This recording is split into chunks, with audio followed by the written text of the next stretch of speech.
رمضان کے بعد کی زندگی وہ مہینہ جو برکتوں کی برسات تھا، جس کا پہلا عشرہ عشرہ رحمت، دوسرا عشرہ عشرہ مغفرت، تیسرا عشرہ جہنم سے آزادی کا عشرہ، مسجدیں آباد تھی، رونق لگی ہوئی تھی، مگر ایسا کیا ہو گیا کہ اب مسجدیں ویران نظر آتی ہیں، اب مسلمان عبادتوں سے دور ہوتے نظر آتے ہیں۔ اس کائنات میں سب سے پہلا جو گناہ ہے نا، وہ شیطان نے کیا، اور وہ گناہ کیا تھا؟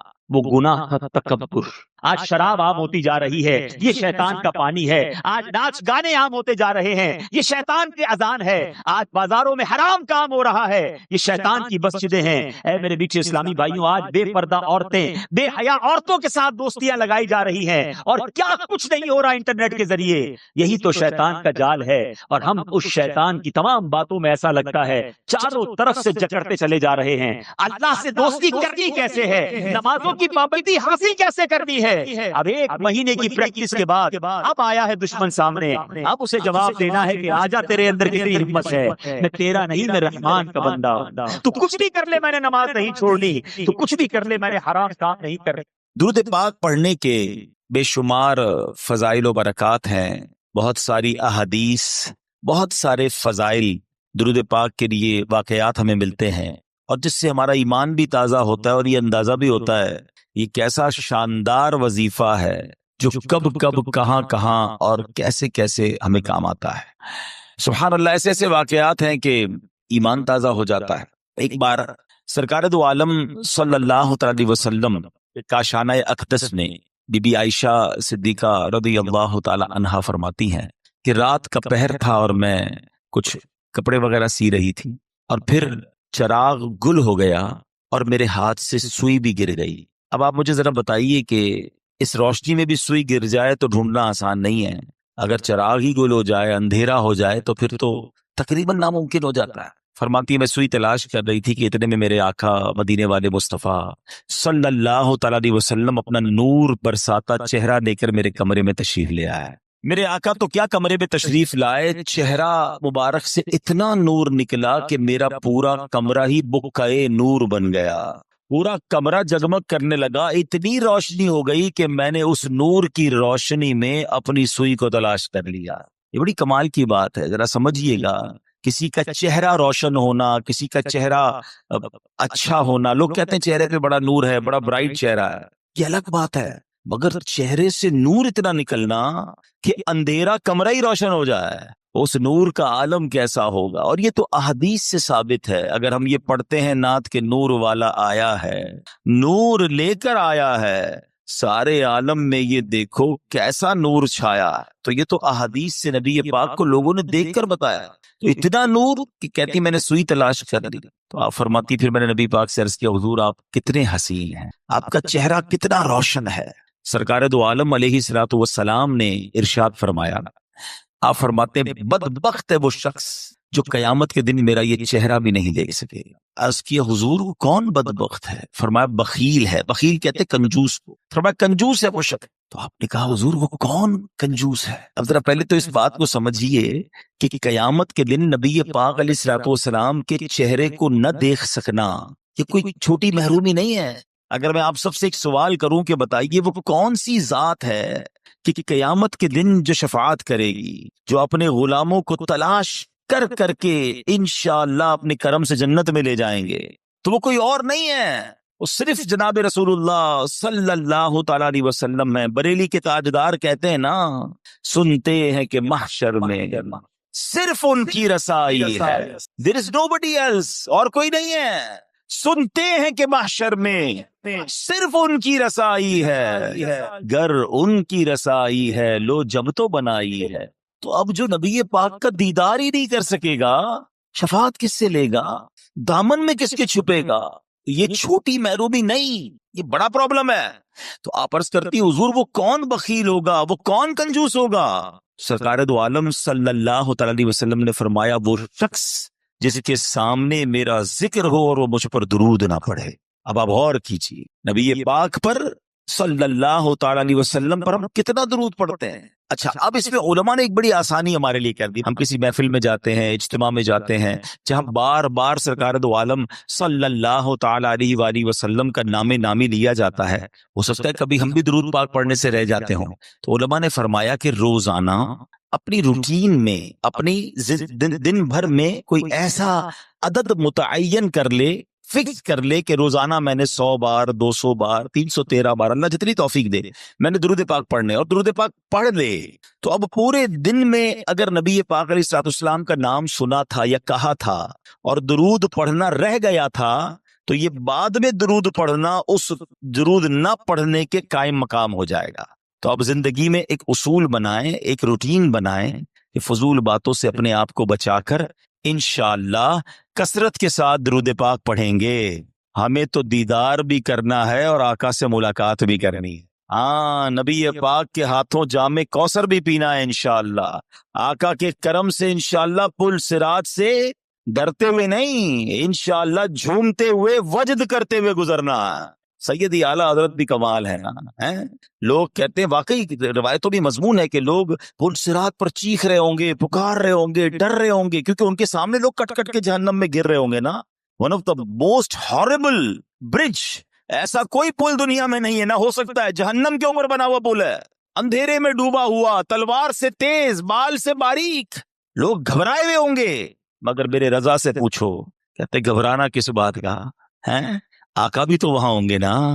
اور نبی پاک پل صراط کے کنارے اللہ کی بارگاہ میں رب سلم امتی کی صدائیں بلند کر رہے ہوں. وہ عادت کہتے ہیں ڈرتے ہوئے نہیں گزرنا. آپ کہتے ہیں رضا پل سے اب وجد کرتے گزریے کہ ہے رب سلم صدائے محمد صلی اللہ وسلم. مل کر صلی اللہ. درود پاک کو نہ چھوڑیں، درود پاک کو تھام لیں، اپنی زندگی کا حصہ بنائیں. دنیا میں بھی برکتیں دیکھیں گے اور انشاءاللہ قیامت کے دن بھی اس کی برکتیں دیکھیں گے. پیارے آقا علیہ الصلوۃ والسلام فرماتے ہیں، جس کا مضمون ہے حوض کوثر پر میرے پاس کچھ گروہ آئیں گے، کچھ لوگ آئیں گے جن کو میں کثرت درود کی وجہ سے پہچانوں گا. تو درود پڑھیں گے تو پہچان ہوگی نا، ہے انشاءاللہ. تو درود پڑھیں گے انشاءاللہ. آئیے مل کر محبت کے ساتھ بآواز بلند درود پاک پڑھیں. صلو علی الحبیب صلی اللہ تعالی علی محمد صلی اللہ علیہ وسلم. اسلام کے پہلے خلیفہ حضرت ابوبکر صدیق رضی اللہ تعالیٰ عنہ یار غار بھی ہیں، یار مزار بھی ہیں، عاشق اکبر ہیں. مرتبہ کیا ہے؟ افضل البشر بعد الانبیاء، یعنی کائنات میں انبیاء اور رسل کے بعد اگر کوئی سب سے افضل ہستی ہے تو وہ سیدنا صدیق اکبر رضی اللہ تعالیٰ عنہ کی ذات ہے. اچھا، آپ ایمان سب سے پہلے لانے والوں میں سے ہیں. آپ بہت بڑے بزنس مین بھی تھے. میں آج آپ کی 2 بڑی کمال کی بزنس ڈیلز بتانا چاہتا ہوں جس پر آپ کو ٹونٹ کیا گیا، جس پر آپ کو طنز کیا گیا. آج کسی کاروباری آدمی کو کوئی دوسرا کاروباری آدمی کہے کہ یار تم بڑے کاروباری بنتے ہو، اتنا مہنگا سودا لے آئے ہیں، ایسا گھٹیا مال لے آئے، اتنا گھاٹے کا سودا کیا، تو بزنس مین کو فیل ہوتا ہے کہ یار دوسرے لوگ میرے بارے میں کیا باتیں کر رہے ہیں. یہ بڑے کمال کے بزنس مین تھے. مگر آپ کی زندگی میں جو 2 واقعات میں آج بیان کرنے جا رہا ہوں، دونوں واقعات میں کچھ ایسی ڈیلز ہوئی، کچھ ایسے سودے ہوئے جس پر آپ پر باقاعدہ طنز کیا گیا، آپ پر ٹونٹ کیا گیا. مگر صدیق اکبر نے جو جواب دیا نا اور جو کام کیا، یقین کریں ایمان تازہ ہو جاتا ہے. ایک سودا تو آپ نے کیا. وہ کون سا سودا تھا کہ ایک بہت بڑے عاشق رسول، ایسے عاشق رسول جو آج عاشقوں کے امام ہیں، وہ کوئی اور نہیں ہے، ہم سب کی آنکھوں کے تارے حضرت بلال حبشی رضی اللہ عنہ. ایمان قبول کیا. آپ حبشہ کہاں ہے پہلے یہ پتا ہونا چاہیے. حبشہ ایتھوپیا کو کہتے ہیں. آج کے دور میں ایتھوپیا جو ہے وہ حبشہ تھا پہلے، ٹھیک ہے.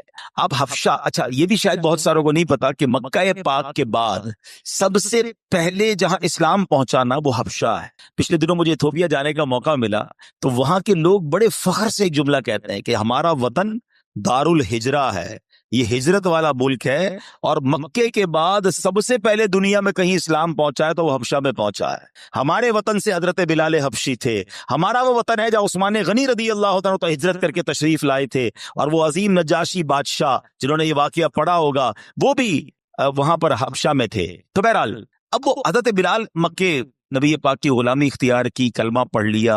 اب آپ چونکہ غلام تھے، اس زمانے میں غلام آقا کے قبضے میں ہوا کرتا تھا، ان کا آقا تھا امیہ۔ اچھا، امیہ بڑا ظالم شخص تھا، وہ حضرت بلال حبشی کو بہت مارتا تھا کہ اللہ کا انکار کر دو، اسلام کا انکار کر دو۔ حضرت بلال حبشی جو ہے وہ منع کرتے تھے کہ میں رب کا انکار نہیں کر سکتا، وہ بہت مارتا۔ جو مکے مدینے گئے ہیں انہیں پتا ہے کہ جب گرمی شریف عروج پر ہوتی ہے تو گرمی کا عالم کیا ہوتا ہے۔ تو مکے کی گرمی میں تپتے ریگستان میں حضرت بلال کو وہ لٹاتا تھا، سینے پہ پتھر رکھتا تھا ریگستان کے اندر، اور کہتا تھا کہو اللہ ایک نہیں ہے، یا اللہ کا انکار کرو، آپ اللہ احد، اللہ احد، اللہ ایک ہے کے نعرے بلند کرتے۔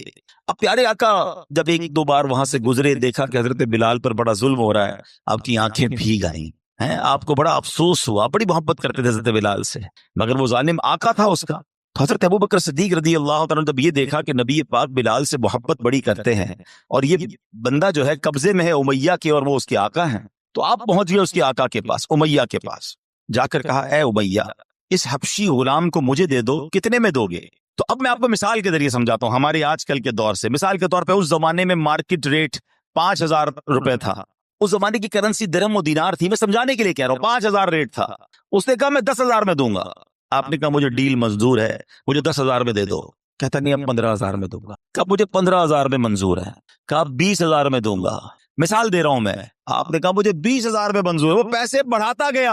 حضرت ابوبکر صدیق اوکے کرتے گئے، آخر کار ایک اماؤنٹ طے ہو گئی، امیہ نے پیسے لیے، حضرت بلال حضرت ابوبکر کے حوالے کیے۔ پھر امیہ پتہ کیا کہتا ہے، اے ابوبکر تمہارے تو کاروبار کے بڑے چرچے ہیں، تمہاری عقل کے بڑے چرچے ہیں، میں نے سنا ہے تم بڑی اچھی ڈیل کرتے ہو، بڑے اچھے کاروباری آدمی ہو، یہ حبشی غلام کو اتنا مہنگا خرید لیا، تمہیں کاروبار نہیں آتا، یہ کیسی ڈیل کی ہے؟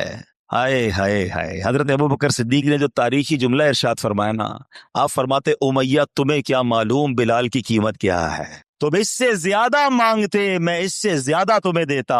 خوشی خوشی حضرت بلال کو لیا، نبی پاک کی بارگاہ میں حاضر ہوئے کہ حضور بلال حاضر ہے۔ اللہ اکبر، نبی پاک کی خوشی دیدنی تھی۔ آقا دو جہاں صلی اللہ تعالی علیہ وسلم نے کیا خوبصورت جملے ارشاد فرمائے۔ آپ فرماتے اے ابو بکر، بلال کو آزاد کرنے میں جو رقم خرچ کی ہے اس میں میرے بھی پیسے شامل کر لو۔ اللہ اکبر، حضرت ابو بکر صدیق کی آنکھوں میں آنسو آتے ہیں، کہتے حضور میرا جو کچھ ہے سبھی تو آپ کا ہے، میں نے اگر مال خرچ بھی کیا ہے تو حضور وہ بھی آپ ہی کا ہے۔ اللہ اکبر، سبحان اللہ۔ تو یہ ہے صدیق اکبر، کیسی ڈیل کی ہے، کیسا سودا کیا ہے۔ زمانہ سمجھ رہا ہے مہنگی ڈیل ہے، مگر صدیق اکبر نے نبی پاک کے دل کو راضی کر لیا۔ حضرت بلال حبشی کو آزاد کروانے کا جو صحرا تھا، اللہ اکبر، وہ حضرت صدیق اکبر کے پاس ہے۔ ایک اور واقعہ ہوا، اس میں بھی حضرت صدیق اکبر رضی اللہ عنہ کے ساتھ کچھ مکالمہ کیا کسی غیر مسلم نے، ذرا سنیے گا۔ تفسیر عزیزی میں ہے، کلدہ بن اسید جسے ابو اسد بھی کہتے ہیں، مکہ مکرمہ کا رہنے والا ایک کافر تھا۔ دور جاہلیت میں وہ حضرت ابوبکر صدیق کا ساتھی تھا، جب وہ ایمان نہیں لایا تھا اور اسلام کا اعلان نہیں ہوا تھا تو اس زمانے میں حضرت ابوبکر صدیق کا ساتھی بھی تھا۔ حضرت ابوبکر صدیق اسلام قبول کر لیا، آپ نے جیسے ہی پتہ چلا آپ تو اولین اسلام قبول کرنے والوں میں سے تھے، تو ایک دن اسلام جب آپ نے قبول کر لیا نا، کچھ دنوں بعد وہ آپ سے ملا اور کہتا ہے اے ابوبکر، تم تو سوداگری میں ماہر تھے، تجارت میں ماہر تھے، اپنی عقل مندی کی وجہ سے ہمیشہ نفع کماتے تھے، اب تمہیں کیا ہوا؟ اپنے باپ دادا کا دین چھوڑ کر اسلام قبول کر لیا، اتنا بڑا نقصان اٹھا دیا۔ لات و عزا، یہ ان کے بت تھے، لات و عزا کی یعنی اہل مکہ کے جھوٹے خدا جن کی وہ پوجا کرتے تھے، ان کی شفاعت سے تم نا امید ہو گئے۔ معاذ اللہ، کہتے وہ ان کی جو بھی بلیسنگز وہ سمجھتا تھا اس سے تم نا امید ہو گئے۔ ہائے ہائے، اس بے وقوف کلدہ بن اسید کی بات سن کر حضرت ابوبکر صدیق نے پتہ کیا کہا، اے کلدہ، جو بندہ حق کو قبول کرے اور اچھے کام بجا لائے، کیا وہ نقصان اٹھانے والوں میں سے ہوتا ہے؟ کیا وہ بھلا نقصان اٹھاتا ہے؟ یعنی میں جس طرح دنیاوی تجارت میں ماہر ہوں نا، اس طرح میں نے آخرت کی تجارت میں بھی شاندار سودا کیا ہے۔ میں نے اس پہ بھی عقل مندی دکھائی ہے، میں نے حق بات کو قبول کیا ہے، گھاٹے میں میں نہیں گھاٹے میں تم ہو، میں نے تو بڑے نفع والا سودا کیا ہے۔ اب صدیق اکبر اسے سمجھا رہے ہیں، اب ذرا صدیق اکبر کا مرتبہ سمجھیے گا۔ آج آپ کو شاید پہلی بار پتا چلے گا کہ بچے کو قرآن پاک کی جو سورت یاد ہے، اس سورت کے نازل ہونے کا شان نزول کیا تھا۔ صدیق اکبر اسے بتا رہے ہیں گھاٹا تم نے کیا ہے، میں نے نہیں، سودا میں نے کھڑا کیا ہے، نقصان میں تم ہو۔ ارے یہ دو بندوں کی بات ہے، مگر شان صدیق اکبر دیکھیں کہ حضرت صدیق اکبر رضی اللہ تعالیٰ کے اس مبارک جواب کی تائید میں رب نے قرآن کی آیت نہیں، قرآن کی پوری سورت نازل فرما دی۔ اور وہ سورت کون سی ہے؟ قرآن پاک کی سورہ عصر۔ ہائے ہائے، بسم اللہ الرحمن الرحیم، والعصر ان الانسان لفی خسر الا الذین آمنوا وعملوا الصالحات وتواصوا بالحق وتواصوا بالصبر۔ زمانے کی قسم، بے شک آدمی ضرور خسارے میں ہے، مگر جو ایمان لائے اور انہوں نے اچھے کام کیے اور ایک دوسرے کو حق کی تاکید کی اور ایک دوسرے کو صبر کی وصیت کی۔ میرے پیارے اسلامی بھائیوں، حضرت صدیق اکبر رضی اللہ عنہ کے مبارک جواب کی تائید میں جو قرآن کی سورت نازل ہو رہی ہے، اس میں ہمیں کیا سیکھنے کو مل رہا ہے؟ انسان سارے کے سارے نقصان میں ہے، سارے خسارے میں ہیں، صرف نقصان سے بچتا وہ ہے جس میں تین کوالٹیز ہوں، تین صفات ہوں۔ اب میں نے اور آپ نے چیک کرنا ہے، میں نقصان والی سائیڈ پہ ہوں یا ان تین چیزوں کی عمل کرنے والا ہوں اور نقصان سے بچنے والا ہوں۔ وہ تین چیزیں کیا ہیں؟ نمبر ایک، صاحب ایمان ہو، مومن ہو، اور جو مومن نہیں وہ تو جانوروں سے بھی بدتر ہے، اس نے تو دنیا میں آنے کا مقصد ہی گوا دیا، پھر وہ نقصان سے کیسے بچ سکتا ہے؟ ہم اللہ کا شکر ادا کرتے ہیں کہ پہلے وصف، پہلی کوالٹی ہمیں حاصل ہے کہ الحمدللہ ہم ایمان والے ہیں۔ ہم اللہ سے دعا کرتے ہیں مولا ہمارے ایمان کو سلامت رکھ۔ اب سیکنڈ کیٹیگری کیا فرمائی؟ فرمایا نیک عمل کرتا ہو، کہ جو نیکیاں نہیں کرتا، گناہ کماتا ہے، وہ بھی سخت نقصان میں ہے۔ گناہ تو ایک آگ ہے جو انسان کی زندگی کو جلا کر راکھ کر دیتا ہے۔ امام حسن بصری فرماتے ہیں، اے ابن آدم تیری ہلاکت ہو، کیا تو اللہ پاک سے مقابلہ کرنا چاہتا ہے؟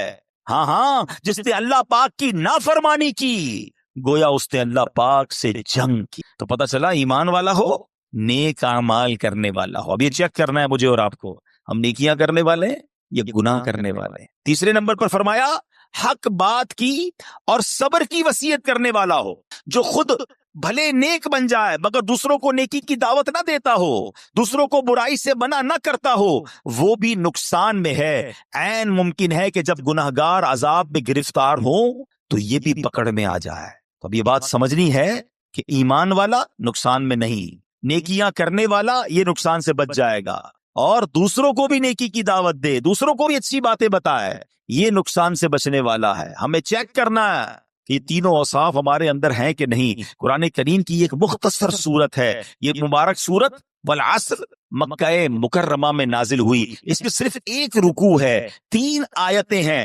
14 الفاظ ہیں اور 68 حروف ہیں۔ حضرت ابی بن کعب رضی اللہ تعالیٰ عنہ سے روایت ہے، رسول ذیشان مکی مدنی سلطان صلی اللہ تعالیٰ علیہ وسلم نے فرمایا، جو سورہ عصر پڑھے اللہ پاک اس کے لیے صبر پر مہر لگا دے گا اور روز قیامت اہل حق کے ساتھ ہوگا۔ اتنی مختصر صورت اور اتنے فضائل، شاندار لیسن، زندگی گزارنے کا گویا طریقہ بیان کر دیا گیا اس مختصر صورت میں۔ بظاہر تو بڑی مختصر صورت ہے مگر کاش ہم اس کو سمجھنے والے بنے۔ امام محمد بن ادریس شافعی رحمۃ اللہ تعالی علیہ، امام شافعی اس مختصر صورت کے بارے میں کیا فرماتے ہیں کہ آپ فرماتے ہیں اگر لوگ اس ایک صورت میں غور و فکر کریں تو یہی ان کے لیے کافی ہے۔ ایک صورت ہی قرآن کی کافی ہے زندگی گزارنے کے لیے، آپ ہی کا فرمان ہے۔ اگر اللہ پاک سورہ عصر کے علاوہ اور کوئی دلیل نازل نہ فرماتا تب بھی یہی نصیحت دنیا اور آخرت کے لیے کافی ہو جاتا۔ اس قدر ڈیپ ہے، اس قدر لیسن ہے۔ افسوس یہ کئی بار پڑھی، کئی بار امام صاحب نے پڑھی، ہم نے سنی، مگر کیا اس نے دل پر اثر کیا؟ انڈرسٹینڈ ہی نہیں کرتے ہم قرآن، ترجمہ تفسیر سے پڑھتے ہی نہیں ہے، حالانکہ کتنا کمال کا میسج ہے۔ اللہ اکبر۔ اچھا، اب ہم یہ کہہ رہے ہیں کہ 14 الفاظ، 3 آیتیں اور اتنا سبق۔ آگے چلیے، سورہ عصر کی اہمیت کا اندازہ یہ لگانا ہوگا کہ اسے یاد رکھنا، بار بار دہراتے رہنا چاہیے۔ طبرانی شریف میں ہے کہ دو صحابہ کا یہ معمول تھا کہ جب آپس میں ملتے تھے ایک دوسرے کو سورہ عصر سنایا کرتے، والعصر ان الانسان لفی خسر، تاکہ یاد رہے کہ نقصان ہے، یہ انسان خسارے میں چلا جائے گا اگر اچھی باتیں نہیں کرے گا، ایمان پر استقامت حاصل نہیں کرے گا۔ اللہ کرے کہ ہم بھی جب دوست ملے آپس میں، کوئی کسی کو قرآن سنائے، کوئی حدیث سنائے، کوئی آخرت کی بات بتائے۔ ہماری تو گیدرنگ ہی فضول بات سے شروع ہوتی ہے، غلط باتوں سے سٹارٹ ہوتی ہے، غلط باتوں پر ختم ہوتی ہے۔ ہم 1 گھنٹہ چائے پر بیٹھ جائیں، کبھی پوسٹ مارٹم تو کیا کریں اپنی گیدرنگ کا کہ یار 2 گھنٹے دوستوں میں بیٹھا، کھڑا ہوا، کر کے کیا آیا؟ غیبتیں، حسد، بہتان، مذاق، مسخری، کسی کی دل آزاری۔ یعنی ہماری 1-2 گھنٹے کی محفل بھی کتنی فضول باتوں پر مشتمل ہوتی ہے۔ نہ کریں، یہ وقت گزرتا جا رہا ہے۔ سورہ عصر کی ایک اور خوبصورت بات، انشاءاللہ آج اسی سورت کے بارے میں مختلف ڈائمینشن سے، مختلف انداز سے سیکھنے کی کوشش کریں گے۔ سبحان اللہ، سورہ عصر میں جہاں آخرت کے بارے میں یاد دلایا ہے نا، لیکن اگر اسی سورت کو عشق کی نظر سے دیکھو تو اس پہ بھی نبی پاک کی نعت بیان کی گئی ہے۔ آپ کہیں گے ایسے کیسے؟ سبحان اللہ، مفسرین قرآن فرماتے ہیں کہ آپ کہ جو یہ سورہ عصر میں جو نعت کا پہلو ہے نا، وہ نعت کا پہلو یہ ہے، بالعصر کیا ہے؟ زمانے کی قسم۔ عصر عربی میں زمانے کو کہتے ہیں۔ مفسرین کرام کا ایک قول یہ بھی ہے کہ زمانے سے مراد اللہ پاک کے آخری نبی محمد عربی صلی اللہ تعالی علیہ وسلم کا زمانہ مراد ہے، کیونکہ وہ زمانہ سب سے افضل زمانہ تھا۔ ہاں یہ بات طے ہے، ہر زمانہ میرے حضور کا ہے، لیکن جس زمانے میں میرے آقا موجود ہیں، حالانکہ آخرت کی یاد دلائی جا رہی ہے، مگر یہاں بھی رب نے اپنے محبوب کا ذکر فرمایا کہ میرے محبوب کے زمانے کی قسم۔ کون سے زمانے کی بات کی ہے؟ جس میں پیارے آقا علیہ الصلوۃ والسلام تشریف فرما ہے۔ سیدی اعلیٰ حضرت کیا خوبصورت بات فرماتے ہیں، کہتے ہیں وہ خدا نے ہے مرتبہ تجھ کو دیا، وہ خدا نے ہے مرتبہ تجھ کو دیا، نہ کسی کو ملے نہ کسی کو ملا، کہ کلام مجید نے کھائی شہا، تیرے شہر و کلام و بقا کی قسم۔ اللہ اکبر، قرآن جا بجا حبیب پاک علیہ الصلوۃ والسلام کی قسم ارشاد فرماتا ہے، اپنے نبی کا ذکر میرے رب نے قرآن میں جا بجا فرمایا، تو سبحان اللہ۔ اب ذرا ایک بات یاد رکھیے، سرکار دو عالم علیہ الصلوۃ والسلام خود فرماتے ہیں، خیرکم قرنی ثم الذین یلونہم ثم الذین یلونہم، یعنی سب سے بہتر زمانہ میرا ہے، پھر اس کے بعد جو ملے ہوئے ہیں، پھر اس کے بعد جو ملے ہوئے ہیں، یعنی سب سے افضل زمانہ نبی پاک کا اور صحابہ کا زمانہ ہے، پھر تابعین کا زمانہ ہے، پھر تبا تابعین کا زمانہ ہے۔ یہ جو 3 قرن کہلاتے ہیں، 3 ادوار کہلاتے ہیں، یہ سب سے افضل دور ہوا کرتے تھے۔ آج لوگ کہتے ہیں آئیڈیل زمانہ کون سا ہے؟ یہ بات مسلمان کو ماننی بھی ہے اور اس پر یقین رکھنا ہے کہ سب سے افضل اور آئیڈیل اگر کوئی زمانہ تھا تو رسول پاک علیہ الصلوۃ والسلام کا زمانہ تھا۔ جس وقت خدمت میں ان کی بو بکر و عمر عثمان و علی، سوچو تو صحیح کیسا زمانہ تھا، کیسا دربار تھا۔ جس وقت تھے خدمت میں ان کی بو بکر و عمر عثمان و علی، اس وقت رسول اکرم کے، اس وقت رسول اکرم کے دربار کا کیا ہوگا، ہر کوئی فدا ہے بن دیکھے دیدار کا۔ اس سمت علی، اس سمت عمر صدیق ادھر، عثمان ادھر، ان جگمگ جگمگ باروں میں، ان جگمگ جگمگ باروں میں مہتاب کا کیا ہوگا، ہر کوئی فدا ہے دیدار کا۔ اچھا، اب ایک اور تفسیر، والعصر ان الانسان لفی خسر، زمانے کی قسم، بے شک آدمی ضرور خسارے میں ہے۔ امام حسن بصری رحمۃ اللہ تعالی علیہ کا قول ہے کہ یہاں عصر سے مراد وقت عصر ہے۔ اچھا، وقت عصر یہ دن ڈھلنے کا وقت ہوتا ہے، لوگ کام کاج سمیٹتے ہیں، گھر جانے کا ٹائم ہوتا ہے۔ اللہ اکبر، یعنی زندگی کا وقت تمام ہونے کو ہے۔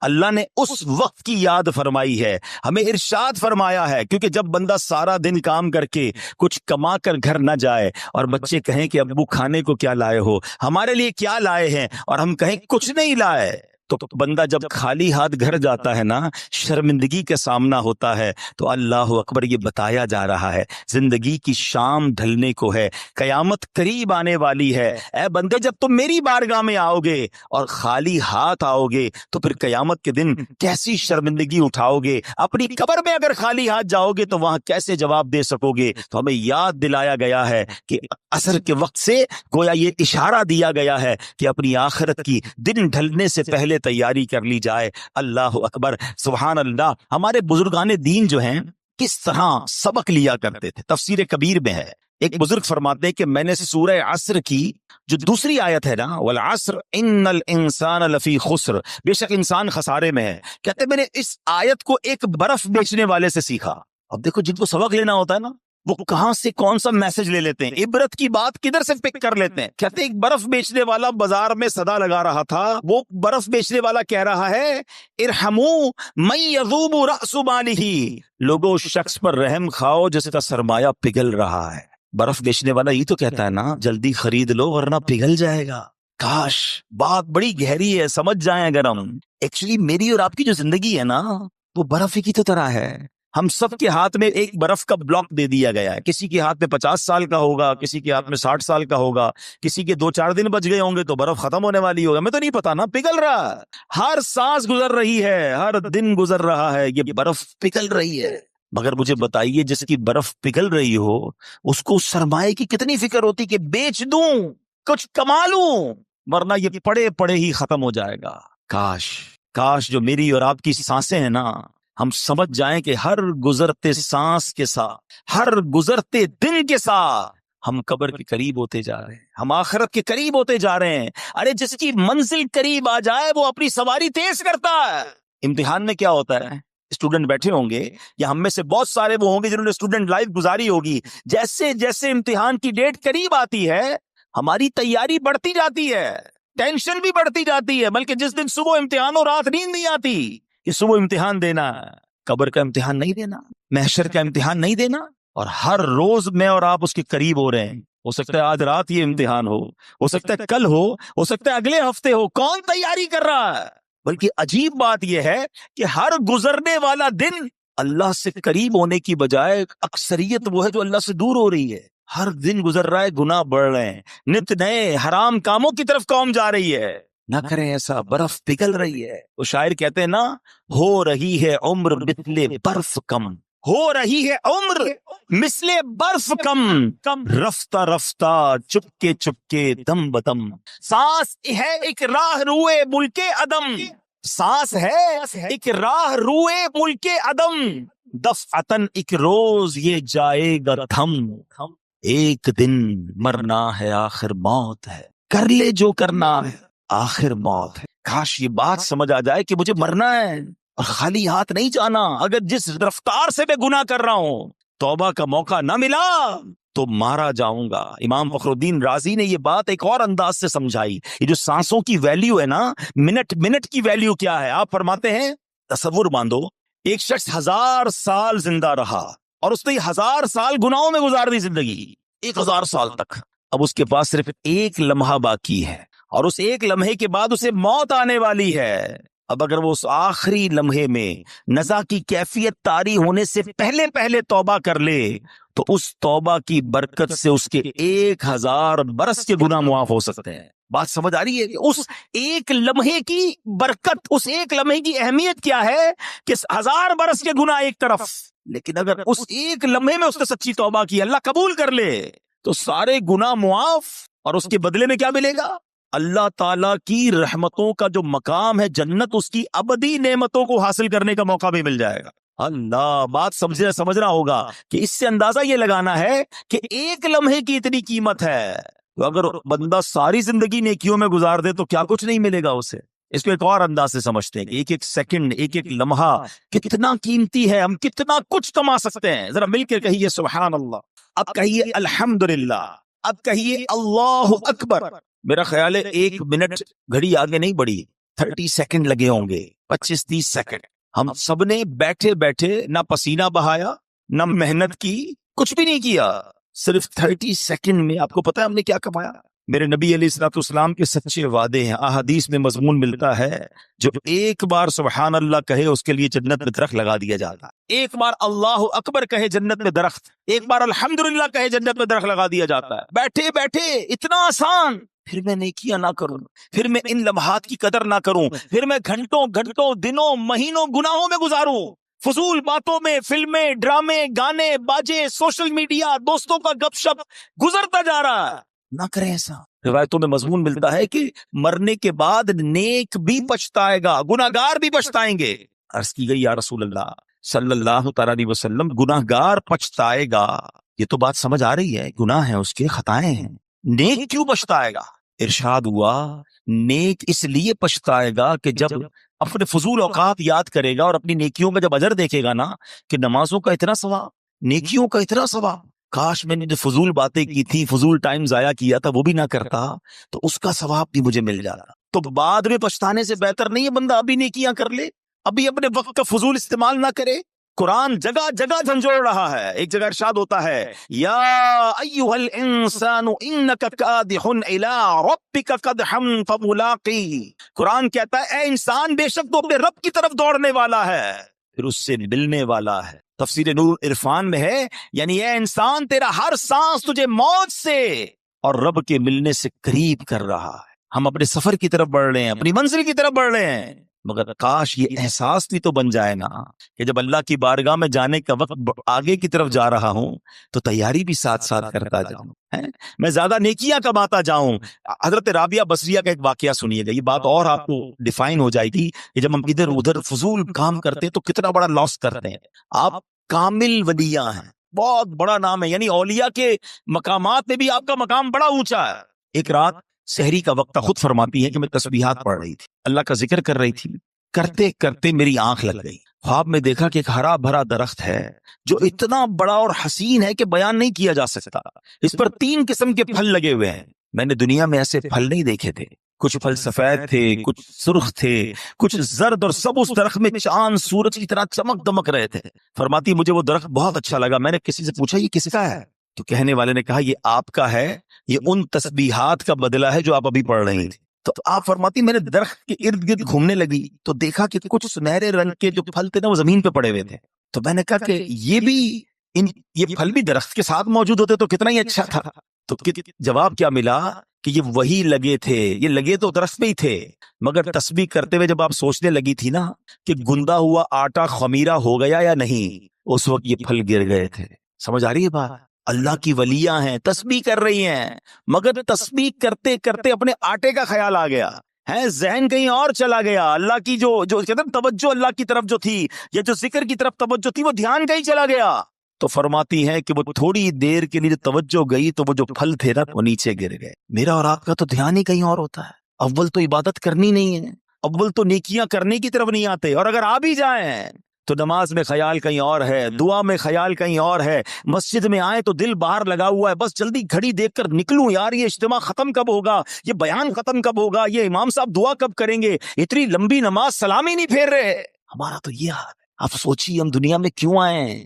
ہم اللہ کے بندے، ہمیں عبادت کے لیے بنایا گیا ہے، اور ہم کس کام میں لگ گئے ہیں، اور یہ تمام چیزوں کا جو اجر ہے نا، کہیں ایسا نہ ہو کہ قیامت کے دن کہا جائے کہ یہ نمازوں کا تمہارا اجر تھا مگر توجہ نہ تھی، اخلاص نہ تھا، یہ سب پھل نیچے گر گئے. تم نے صدقے تو دیے، تم نے خیرات تو کی، تمہیں اتنا پہاڑ جتنا ثواب ملنا تھا، مگر اس خیرات اور اس صدقے میں تمہاری نیت اللہ کی رضا نہیں بلکہ واہ کی نیت تھی، لوگوں کو دکھانا تھا. یہ پہاڑ جتنی نیکیاں تمہاری ڈیلیٹ کر دی گئی. کتنی حسرت ہوگی. رمضان کے روزے رکھے تھے تم نے، گرمیوں میں بھی رکھے، سردیوں میں بھی رکھے، یہ تمہیں پہاڑ جتنی نیکیاں ملنے والی تھی، مگر ان روزوں میں تم نے گناہ بھی ساتھ کی، ان روزوں میں اللہ کی نافرمانیاں بھی کی. پھر کدھر جائیں گے ہم؟ خدا را اپنے آپ پر رحم کیجئے. جن کاموں میں ہم لگ گئے نا، جو گناہوں کی عادتیں ہم پال بیٹھے ہیں، ہمارا دل جو ہے اس وقت حرام کاموں کی طرف لپک لپک کر جا رہا ہے. ایسا نہ کریں. اور ان واقعات سے سورہ عصر مجھے اور آپ کو جھنجھوڑ رہی ہے. والعصر ان الانسان لفی خسر. خسارے والے نہیں بننا ہمیں اللہ کی رحمت لوٹنے والا بننا ہے. ہمیں رب کی رحمت سے جنت میں جانے والا بننا ہے. اے میرے پیارے اسلامی بھائیوں، حضرت شریح رحمت اللہ تعالی علیہ نے 2 شخصوں کو فضول کام کرتے ہوئے دیکھا تو فرمایا الفارغ ما امر بہذا. فارغ شخص کو اس کام کا حکم نہیں دیا گیا تھا. پھر آپ نے قرآن کی آیت پڑھی ان کے سامنے، فَإِذَا فَرَغْتَ فَانْصَبْ. قرآن کہتا ہے تو جب تم فارغ ہو تو خوب کوشش کرو، یعنی اپنے فارغ وقت کو عبادت میں صرف کرو. ادھر تو جیسی فارغ وقت ملا موبائل نکالا اور جناب شروع سوشل. 2 گھنٹے بیٹھے پتہ ہی نہیں چلا. ارے بھائی کیا کر رہے تھے؟ بس موبائل دیکھ رہا تھا. کتنے گھنٹے؟ 2 گھنٹے. کیا کیا؟ کوئی ثواب کا کام کیا؟ خود سوچے کیا کیا دیکھا، آنکھوں نے کیا دیکھا، کانوں نے کیا سنا. کاش کہ جو تھوڑے تھوڑے وقت ملتے ہیں نا. آپ کو پتا ہے آج کل دنیا میں ایک فینومینا ہے، جو پڑھے لکھے لوگ ہیں میری بات جلدی پک کریں گے. یونیورسٹی آن ویل ہے، راستے میں کیے جانے والے کورسز. اب لوگوں نے کیا کیا ہے انٹرنیشنلی، پاکستان میں بھی ہوتا ہے کہ اگر مثال کے طور پہ روزانہ کسی کو جاتلا سے دینا یا میرپور یا کسی اور شہر میں روزانہ صبح جانا ہوتا ہے، بس میں جاتا ہے یا گاڑی میں جاتا ہے یا کسی طرح. اب لوگوں نے کیا کیا انٹرنیشنلی کہ جب وہ ٹریول کرتے ہیں نا تو اس ٹریول ٹائم میں کچھ پڑھنا شروع کر دیتے ہیں. جاتے ہوئے بھی پڑھ رہے، واپسی میں پڑھ رہے، تاکہ وہ آدھا گھنٹہ جو ٹریولنگ میں ہے، اگر ایسی جگہ بیٹھے ٹرین ہے بس ہے کہ کچھ پڑھا جا سکتا ہے، سنا جا سکتا ہے، تو وہ سنتے ہیں اس آدھا گھنٹہ 1 گھنٹہ، تاکہ اس وقت کو ضائع نہ ہونے دیں اور اگلے 4-6 مہینے سال میں کوئی پورا ڈپلوما کر لیتے ہیں، کوئی الگ کورس کر لیتے ہیں. الحمدللہ آپ کی میری دعوت اسلامی نے ہمارے لیے بڑے کام آسان کر دیے ہیں. پورے قرآن پاک کی تلاوت، پورے قرآن پاک کا ترجمہ، پورے قرآن پاک کی تفسیر صراط الجنان آڈیو میں جاری کر دی ہے. آپ فارغ ہیں گاڑی میں، آپ ٹریول کر رہے ہیں، کان سے لگائیے اپنے موبائل فون کو. کئی لوگ جناب ہیڈ فون لگا کر گانے سن کے سفر پورے کرتے ہیں. آپ تلاوت سن کر، ترجمہ سن کر، تفسیر سن کر، آپ کہتے ہیں روز ایک بیان آدھے گھنٹے کا سن لوں، ایک فرض علوم سیکھ لوں. آپ جو کرنا چاہتے ہیں انٹرنیٹ پر الحمدللہ دعوت اسلامی والوں نے وہ ڈال دیا ہے. پہلے ذہن تو بنے کہ جناب اس وقت کو استعمال کرنا ہے. مجھے بہت کچھ نہیں آتا جو میں سیکھ سکتا ہوں. بہت پہلے کی باتیں، ہمارے ایک جاننے والے تھے، وہ کہتے ہیں میں اپنی فیکٹری جاتا ہوں، 1 گھنٹہ گاڑی جلا کر جاتا ہوں، 1 گھنٹہ واپس آتا ہوں. میں نے کیا کیا ہے، اپنی گاڑی میں قرآن پاک ترجمے کے ساتھ رکھ لیا ہے. کنز الایمان کا ترجمہ اس زمانے میں جاری ہوا تھا. وہ کہتے ہیں جاتے ہوئے 1 پارہ سنتا ہوں، واپسی میں 1 پارہ سنتا ہوں. ہر 15 دن بعد میرا گاڑی میں ختم قرآن ہو جاتا ہے. کہتے ہیں اتنی بار سن لیا قرآن کہ اب مجھے امام صاحب تلاوت کرتے ہیں تو قرآن سمجھ آنے لگ گیا ہے کہ اس آیت کا ترجمہ کیا ہے. کتنا شاندار ذہن تھا. وقت میں چوز آیا کروں. اگر ہمارا ذہن بن جائے، مثال دیتا ہوں، ہمارا کوئی دوست ہمیں کہے یار ذرا بیٹھنا، میں آ رہا ہوں 10 منٹ میں، ہمارا فوری طور پہ ریپلائی کیا ہوتا ہے؟ ٹھیک ہے آپ آئیے. ہم کیا کرتے ہیں ان 10 منٹ میں؟ موبائل نکلے گا اور 10 منٹ موبائل دیکھتے رہیں گے. وہ 20 منٹ میں بھی آئے گا میں پتہ نہیں چلے گا، مگر یہ 10-15-20 منٹ ضائع کر دیے. اگر ذہن ہونا وقت کی قدر کا، یہی موبائل باہر نکلے گا اور اسی موبائل میں اگر قرآن پاک ڈاؤن لوڈ ہوگا تو میرا ذہن بنے گا یار یہ 10 منٹ میں آئے گا، میں 10 منٹ میں سورہ یاسین کی تلاوت کر لوں گا. ہے اور سورہ یاسین کی فضیلت کیا ہے؟ جو 1 بار سورہ یاسین پڑھے اسے 10 قرآن پاک کا ثواب ملتا ہے. یار یہ 12 منٹ کا کہہ کر گئے ہیں، مجھے 12 منٹ انتظار کرنا ہے، میں 112 بار درود پاک پڑھ سکتا ہوں. تسبیح نکلے گی جیب سے، 112 بار درود پاک ہو جائیں گے. اگر ان چنک آف ٹائم، جس کو کہتے ہیں وقت کے چھوٹے چھوٹے پیسز، یہ جو چنک آف ٹائمز ہیں، اس کو استعمال کرنے کا اگر ذہن بن جائے تو آپ یقین کریں آپ اتنی ساری نیکیاں کما سکتے ہیں. ارے موبائل فون اور سوشل میڈیا پر جانا ہی ہے تو دعوت اسلامی کے سوشل میڈیا کے پیجز ہیں، جائیے کوئی بیان سن لیں، کوئی نعت سن لیں، کوئی مدنی پھول سن لیں، تاکہ میرے علم میں اضافہ ہو، میرا وقت ضائع نہ ہو. سبحان اللہ، ہمارے بزرگان دین کو کس قدر وقت کا احساس تھا، اپنے وقت کی قدر و منزلت تھی. ایک بزرگ کے بارے میں آتا ہے کہ آپ نے 40 سال ہو گئے روٹی نہیں کھاتے تھے، بھوک لگتی تھی تو ستو پی لیتے تھے. تو کسی نے کہا حضرت آپ روٹی کیوں نہیں کھاتے؟ کہتے میں نے کیلکولیٹ کیا، روٹی کھانے اور ستو پینے کے درمیان میں 90 بار اللہ کا نام تسبیح زیادہ پڑھ سکتا ہوں. تو میں نے سوچا روز کھانا کھاؤں گا، روز روٹی کھاؤں گا تو 90 تسبیح کم ہو جائیں گی. ستو پی کر بھی پیٹ بھر جاتا ہے. تو انہوں نے روٹی کھانا چھوڑ دی، ستو پینا شروع کر دیا. ادھر روٹی پہ بیٹھتے تو کھڑے ہی نہیں ہوتے. 5-10-12 منٹ میں کھانا کھایا جا سکتا ہے، 1.5 گھنٹے تک دسترخوان پہ بیٹھے کیا کر رہے ہیں؟ گپ شپ کر رہے ہیں. بہت ٹائم ہے نا. نہیں ہے ٹائم، یہ ٹائم آپ جنت کے لیے کیوں نہیں گزارتے؟ ہمارے پاس مسجد میں آ کر بھاگنے کا ٹائم پھر کیوں ہے؟ یہاں بھی تو تھوڑا ٹائم گزارو نا. اللہ کے گھر میں آ کر کتنے نوافل پڑھے، کتنی تسبیحات پڑھی، مگر یہاں آ کر بے چینی شروع ہو جاتی ہے. تو اے میرے پیارے اسلامی بھائیوں، ہمیں کاش یہ ذہن بن جائے. پلیز سمجھیے، قرآن پاک کی یہ سورت جھنجھوڑ رہی ہے. والعصر ان الانسان لفی خسر، انسان خسارے میں ہے. مگر کون خسارے میں نہیں ہے وہ میں نے آپ کو بتا دیا. تو جو ایمان لائے، نیکی کی دعوت دیتے ہیں، گناہوں سے بچتے ہیں، صبر اور ایمان کی تلقین کرتے ہیں. کاش یہ بات سمجھ آ جائے. مبارک ہو مبلغین کو، دعوت اسلامی والوں کو، جو مدنی قافلوں میں جاتے ہیں، جو درس و بیان دیتے ہیں، جو لوگوں کے پاس دکان گھر گھر جا کر نیکی کی دعوت دیتے ہیں. تو الحمدللہ آپ ایمان کی، آپ صبر کی تلقین، آپ نیکی کی دعوت دے رہے ہیں. ہمیں یہ کام کرنا ہوگا، کہیں ایسا نہ ہو کہ ہم خسارے والوں میں ہو جائیں. اے میرے پیارے اسلامی بھائیوں، ذرا تصور باندھیے، قیامت کا ایک تصور بناتے ہیں کہ جب اللہ کی بارگاہ میں مجرموں کو پیش کیا جا رہا ہوگا، لوگوں کو بلایا جائے گا کہ آؤ اپنا نامہ اعمال لے کر. اب ہمارا نام پکارا جائے کہ فلاں بن فلاں بھی آ جائے. ہم جھجکیں گے، ہم ڈریں گے. ہمیں پتا ہے کہ گناہ زیادہ ہیں، ہمیں پتا ہے کہ نامہ اعمال کھلا تو برباد ہو جائیں گے. شرم بھی آ رہی ہوگی کیونکہ اتنے گناہ ہیں کہ لوگوں کے سامنے پڑھ کر کیسے سنائیں گے. اور جب ہمارا نامہ اعمال ہمارے ہاتھوں میں تھما دیا جائے گا تو ہمارا بنے گا کیا؟